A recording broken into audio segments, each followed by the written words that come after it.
నీ జీవితంలో, నా జీవితంలో, మనందరి బ్రతుకులలో యెహోవా షమ్మాగా, యెహోవా నిస్సీగా మనకు తోడుండి ఆయన మనల్ని ముందుకు నడిపించే దేవుడు.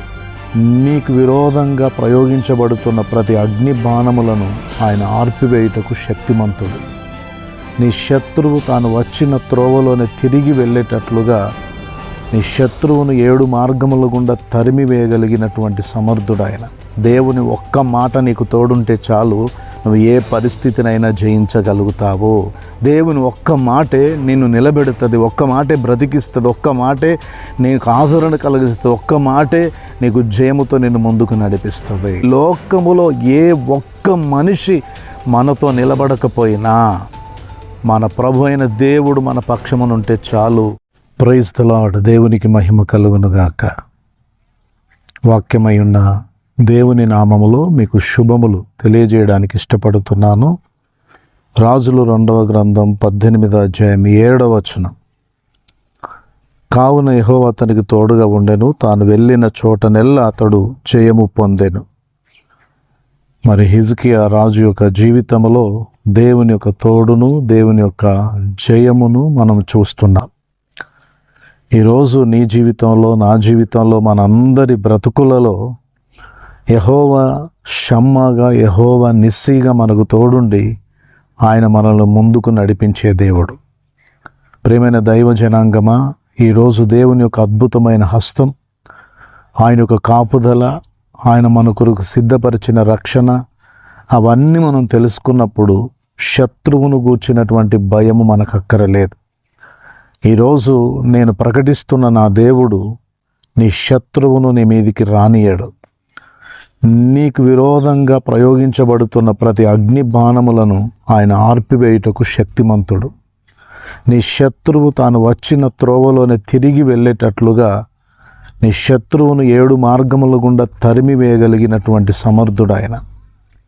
ఈరోజు ఈ మాటలు వింటున్న నీ జీవితంలో ఏ వ్యాధి, ఏ బాధ, ఏ శ్రమ, ఏ అప్పు, ఏ కష్టము, ఏ నష్టమైనా సరే అది నీకు శత్రువుగా ఉండి నీకు నెమ్మది లేకుండా, నీకు ధైర్యము లేకుండా, నీలో భయమును కలగజేస్తూ నిత్యము నిన్ను తరుముతున్నట్లుగా మరి నీ పరిస్థితులన్నీ నీకు ప్రతికూలంగా ఉండొచ్చు.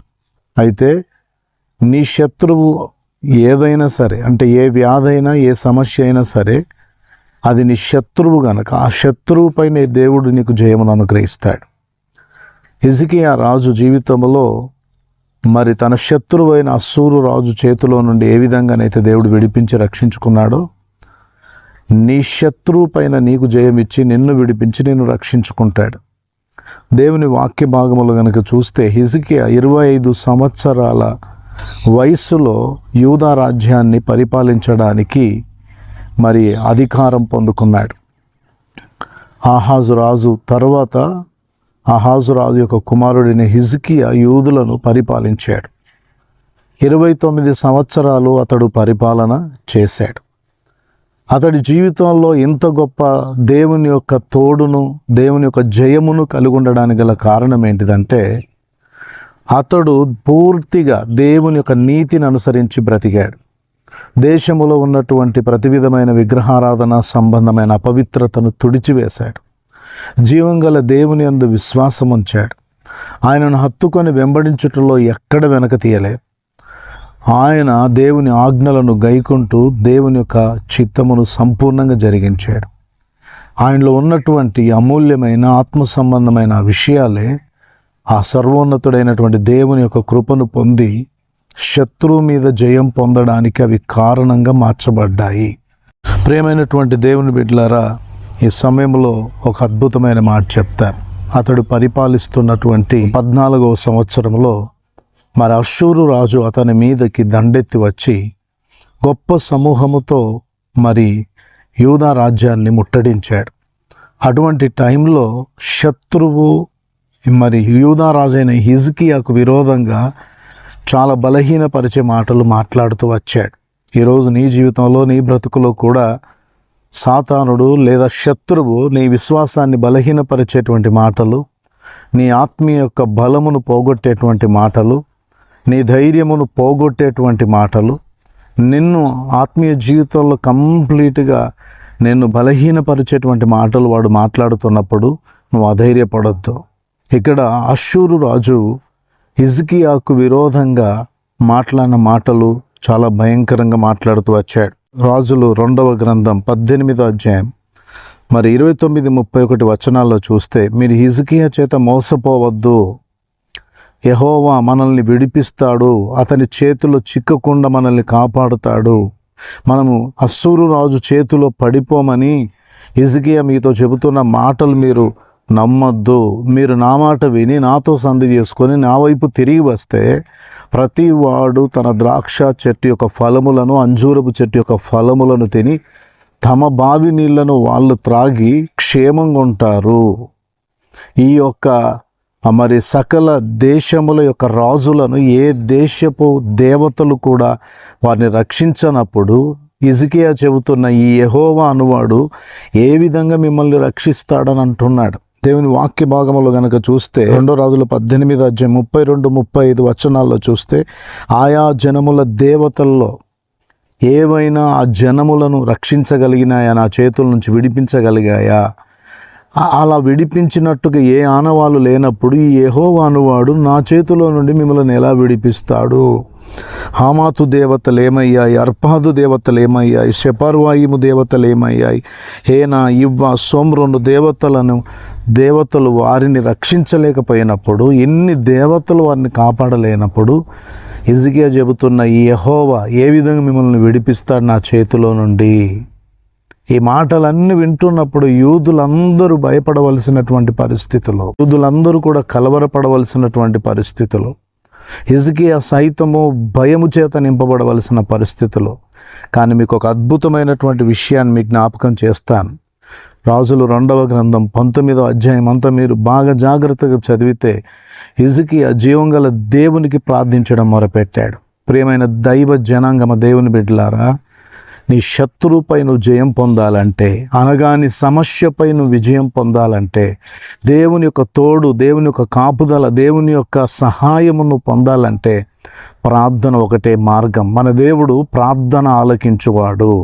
మనం నిజంగా మొరపెట్టినప్పుడు ఆయన మనకు సమీపంగా ఉండి ఉత్తరం ఇచ్చేటువంటి వాడు.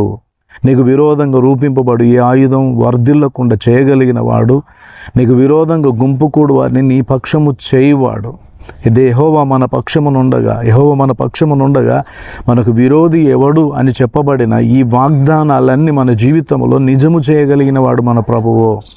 నీ శత్రువు ఎంత గొప్ప సవాలు నీ మీద విసురుతున్నా, నీ శ్రమలే, నీ యొక్క సమస్యలే, నీకున్న పరిస్థితుల్లే పెద్ద సవాలులుగా నీ ముందు కనబడుతున్నా, నువ్వు ఓటమి పాలు కాకుండా జయముతో నిన్ను ముందుకు నడిపించగలిగిన వాడు మన ప్రభు అయినటువంటి దేవుడు.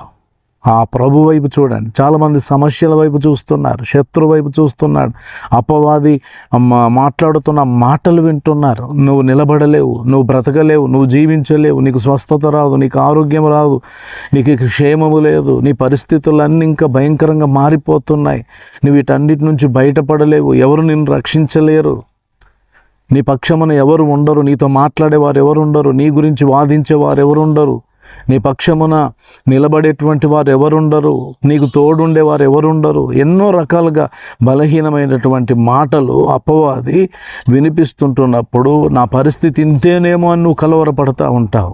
కాదు, ఈ లోకము, మనుషులు అందరూ ఒక్కటై మనల్ని ఒంటరిగా విడిచిపెట్టిన, శత్రు సమూహాలు మనల్ని చుట్టుముట్టిన, మన మీద దండెత్తొచ్చిన, వారి అగ్ని బాణములు మన మీద విసిరివేయడానికి ప్రయత్నం చేసిన, మనం ఒక్కరమై నిలబడిన మన దేవుడు మనతో ఉంటే మన పరిస్థితులు, మన సమస్యలు, మన విరోధి సాతాను, శత్రు సమూహాలు ఏవి మనల్ని ఏమి చేయవు.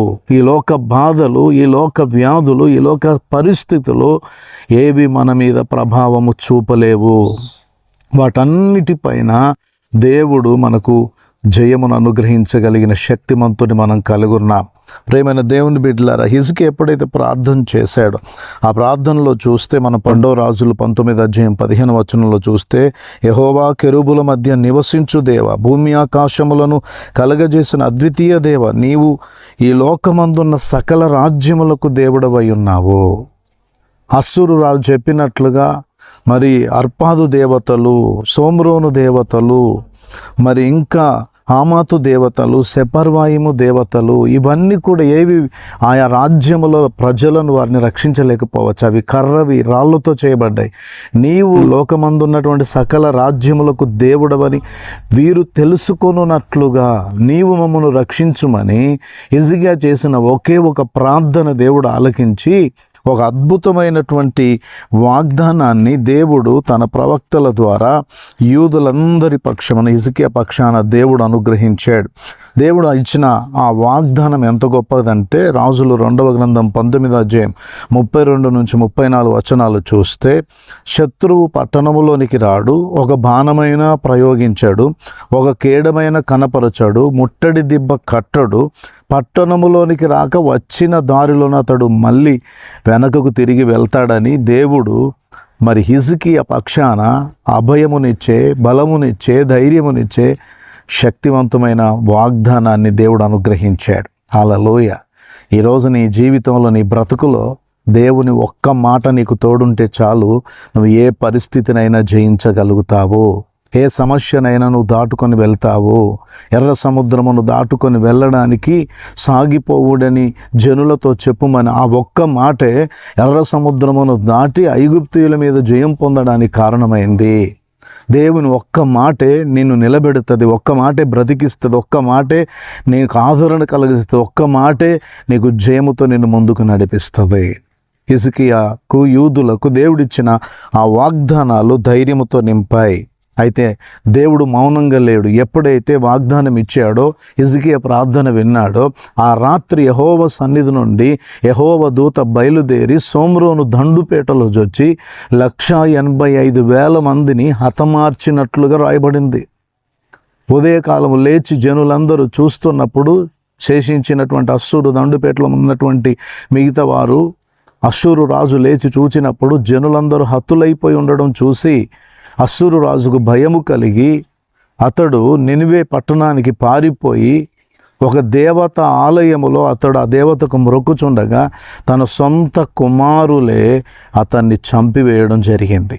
ప్రియమైన దైవ జనాంగమా, దేవుని బిడ్డలారా, ఈరోజు దేవుని యొక్క వాక్కు మీకు ప్రకటించబడుతుంటుండగా, దేవుని సత్యం మీకు వివరించబడుతుండగా మీరు ధైర్యంగా ఉండండి. శత్రువు యొక్క అగ్ని బాణములన్నీ చల్లార్పగలుగుటకు ఆయన శక్తిమంతుడు. ఏ శత్రువు అయితే మీ మీదికి వస్తున్నాడో ఆ శత్రువును వచ్చిన దారిలోనే మళ్లించుటకు శక్తిమంతుడు. మీ మీదికి వచ్చే శత్రువును అణిచివేయుటకు శక్తిమంతుడు ఆయన. ఏ విషయంలో కూడా మీరు కలవరపడద్దు. ఆయన మీకు యెహోవా నిస్సిగా మీకు తోడుండి ఆయన జయమును మీకు అనుగ్రహిస్తాడు. ఆయన మీ పక్షమందుంటాడు. అయ్యో, ఎవరు లేరే మా పక్షమున, మా కొరకు మాట్లాడేవారు లేరే, వాదించేవారు లేరే, మా పక్షమున యుద్ధము చేసేవారు లేరే, మాకు సహాయం చేసేవారు లేరే అని నీవు తలంచొద్దు. ఈ లోకములో ఏ ఒక్క మనిషి మనతో నిలబడకపోయినా మన ప్రభు అయిన దేవుడు మన పక్షమునుంటే చాలు, లోకమంతటి పైన జయమును మనం పొందడానికి దేవుడు కృప చూపుతాడు. ఈ మాటలు వింటున్న నీ జీవితంలో ఎటువంటి భయములు నిన్ను ఆవరిస్తున్నా, శత్రు సైన్యము నిన్ను ముట్టడిస్తున్నా, అపవాది బాణములు నిన్ను చుట్టుముట్టినా, మరి ఎటువంటి అగ్ని కందకముల వాన నీ మీద పడుతున్నట్లుగా నీకు ఆందోళనగా కనబడుతున్నా, ఎటువంటి పరిస్థితులు నిన్ను ఆవరిస్తున్నా, ఇదిగో హిజ్కియాకు తోడున్న దేవుడు నీకు తోడుండబోతున్నాడు, నిన్ను నడిపించబోతున్నాడు, నీకు జయమునిచ్చి నిన్ను బలపరచబోతున్నాడు. నేను ప్రకటిస్తున్న దేవుడు హిజ్కియాకు మాత్రమే కాదు, యథార్థంగా ఆయన మీద ఆనుకొని ఆధారపడి ఆయన వైపు చూస్తున్న ప్రతి ఒక్కరికి తోడుండి జయమునిచ్చే దేవుడు. ఆ దేవుణ్ణి కలిగున్న నీవు దేని విషయంలో దిగులు పడద్దు, కలవరపడద్దు. దేవుడు అన్ని విషయాల్లో నీకు సహాయకుడై ఉండి నీ చెయ్యి పట్టుకొని ముందుకు నడిపిస్తాడు. ఆయన నిన్ను ముందు నడిపిస్తున్నప్పుడు ఎర్ర సముద్రాలు పాయలైతాయి, యోర్దాన్లు చీల్చబడతాయి, ఎత్తైనటువంటి కొండలాంటి సమస్యలు మైనం వలె కరిగిపోతాయి, శత్రువు గుండెల్లో భయం పుడుతుంది. దేవుడు అన్ని విషయాల్లో నీ కృపనిస్తూ క్షేమస్థితిని కలగజేస్తూ ఆయన కృపాక్షేమములను నీ వెంట ఉంచుతూ ఆశ్చర్యకరమైన రీతిలో నేను ముందుకు నడిపిస్తాడు. దేనికి భయపడుతున్నావు? దేని కొరకు కలవరపడుతున్నావు? ఎందుకు చింతిస్తున్నావు? ప్రతి విషయంలో ఆయన యొక్క సహాయం నీకుండగా నీ కలవరం అక్కరలేదు. ఆయన సిద్ధపరిచిన రక్షణను నువ్వు కనులార చూడగలిగేంతగా నీ జీవితంలో గొప్ప కార్యం చేయగలడు. కనుక ఈ మాటలు వింటున్న నీవు ధైర్యం తెచ్చుకో, నిబ్బరం కలుగుండు, ప్రభు వైపు చూడు, ఆయన మీద ఆశ పెట్టుకో, ఆయన మీద ఆనుకో. ఏ విషయంలో కలవరపడొద్దు. ఎన్నో విషయాల్లో నా జీవితంలో కూడా శత్రు సైన్యములు చుట్టుముట్టినప్పుడు, విరోధమైన సాతాను అగ్ని బాణములు నా మీద పడుతున్నప్పుడు అవి ఏవి నాకు కీడు చేయకుండా నన్ను కాపాడిన దేవుడు, హిజ్కియాను కాపాడిన దేవుడు నిన్ను కాపాడుతాడు, నీకు క్షేమాన్ని ఇస్తాడు. దేవుడు మాటలను మీ హృదయంలో స్థిరపరచుకోండి, ధైర్యం తెచ్చుకోండి, ప్రభు వైపు చూడండి. ఆయన ఒక అద్భుతమైన సహాయం కొరకు ప్రార్థించండి చాలు. ఆ ప్రార్థన ద్వారా దేవుని సహాయాన్ని పొందగలుగుతావు, తప్పకుండా జయం పొందుతావు. అట్టి కృప దేవుడు మీ అందరికీ దయచేయునుగాక. Amen, amen, amen. దేవుడు నాకు ఇచ్చిన భారాన్ని బట్టి కొందరినైనా ఆత్మీయంగా బలపరచాలి, పురికొల్పాలనే ఉద్దేశంతో నేను ఈ వర్తమానాలు మీ ముందు తీసుకొని వస్తున్నాను. నాకు బాగా చాలా మర్మాలు తెలుసని కాదు, నేను ఏదో చెప్పగలనని కాదు, సోషల్ మీడియా ఉంది వాడుకుందామని కాదు. కొందరైనా బలపరచబడితే అది దేవునికి మహిమ కలుగుతుందనే ఉద్దేశంతో దేవుడు నాకు ఇచ్చిన కృప చొప్పున నేను ఈ చిన్న పరిచర్యను ముందుకు తీసుకొని వెళ్తున్నాను. కనుక మీరు కూడా ప్రోత్సహించండి, మీ సహకారాన్ని అందించండి. అంటే ధనమును గూర్చి కాదు నేను చెప్పేది, జస్ట్ ఈ వీడియోస్ మీ ఎదుటికి వచ్చినప్పుడు, మీరు బలపడుతున్నప్పుడు లైక్ చేయండి, షేర్ చేయండి, ఇతరులకు అందించండి. మరి యొక్క వర్తమానాలు మీ యొక్క వాట్సాప్ గ్రూప్స్లో షేర్ చేయడం ద్వారా అనేకులు బలపరచబడతారు. ఆ రీతిగానే సబ్స్క్రైబ్ చేసుకోండి, తప్పకుండా సబ్స్క్రైబ్. చాలామంది మరి 100కి 38-40% సబ్స్క్రైబ్ చేసుకోకుండానే ఈ కార్యక్రమాలు చూస్తున్నారు. సబ్స్క్రైబ్ చేసుకోండి, అనేకులను సబ్స్క్రైబ్ చేసుకోమని ప్రోత్సహించండి. తద్వారా ఈ యొక్క మరి పరిచర్యను అనేకులకు మనం చేరవేయడానికి ఎంతో తోడ్పాటుకుంటుంది. తప్పకుండా ఈ విషయాలను గమనించి సహకరిస్తారని నమ్మి ఈ మాటలు ముగిస్తున్నాను. May God bless you. దేవుడు మిమ్మల్ని అత్యధికంగా దీవించునుగాక. ఆమేన్.